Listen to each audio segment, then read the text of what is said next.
जब मैं 7 साल बाद लंदन से वापस आया तो पैसों के मामले में मुझे बैंक जाना पड़ा। वहाँ की ब्रांच मैनेजर बहुत ही खूबसूरत लड़की थी जिसने मुझे अच्छे तरीके से डील किया।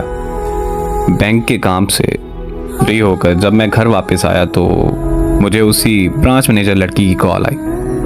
वो मुझे कहने लगी कि आप अपना शनाख्ती कार्ड बैंक में ही भूल गए। तो मैंने उसे कहा कि मैं कल आकर बैंक से ले लूँगा, लेकिन वो शाम को हमारे घर आ गई। वो मुझसे कहने लगी कि मैं यहाँ पास में ही रहती हूँ, बैंक से वापस घर आ रही थी तो सोचा कि मैं आपको आपका शनाख्ती कार्ड वापस दे दी जाऊँ। हमारे घर में मेरे अलावा मेरे माँ बाप और एक छोटा भाई था। अम्मी ने उससे चाय का पूछा तो उसने हाँ कर दी। फिर उसने बैठकर हमारे साथ चाय पी और वापस अपने घर चली गई। वो मेरी अम्मी की काफ़ी अच्छी सहेली बन गई थी, इसीलिए वो रोज़ बैंक से वापसी पर हमारे घर से होकर अपने घर जाने लगी। मैं और वो रोज़ शाम को चाय पीते और खूब बातें करते थे। हम ना सिर्फ अच्छे दोस्त बन गए बल्कि वो हमारे घर का एक फ़र्द बन चुकी थी।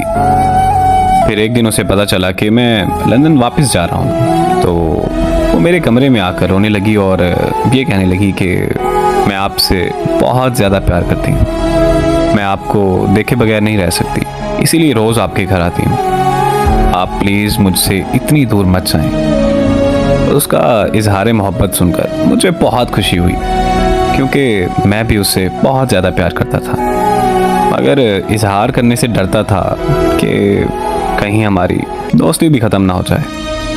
फिर मैंने उसे अपने गले लगाकर अपनी मोहब्बत का इजहार किया और ये वादा किया कि मैं उसे छोड़कर कहीं नहीं जाऊंगा। इस तरह मैं वापस लंदन नहीं गया। फिर हमारे घर वालों की मुलाकात के बाद हमारा रिश्ता पक्का हो गया। 15 दिन बाद हमारी शादी रख दी गई। हम दोनों ने अपनी शादी की सारी शॉपिंग एक साथ की। हम दोनों बहुत खुश थे, लेकिन हमें क्या पता था कि हमारी खुशियों को किसी की नज़र लगने वाली है। हमारी शादी के एक हफ्ता पहले उसकी बड़ी बहन की मौत हो गई।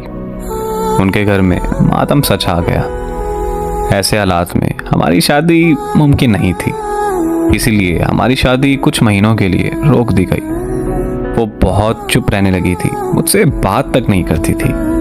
फिर एक दिन मुझे उसकी कॉल आई और वो रोते हुए मुझे कहने लगी कि मुझे माफ़ कर देना, मैं अपने बहनोई से शादी करने जा रही हूँ। अगर तुम ऐसा नहीं करोगी तो मेरी बहन के बच्चे रुल जाएंगे।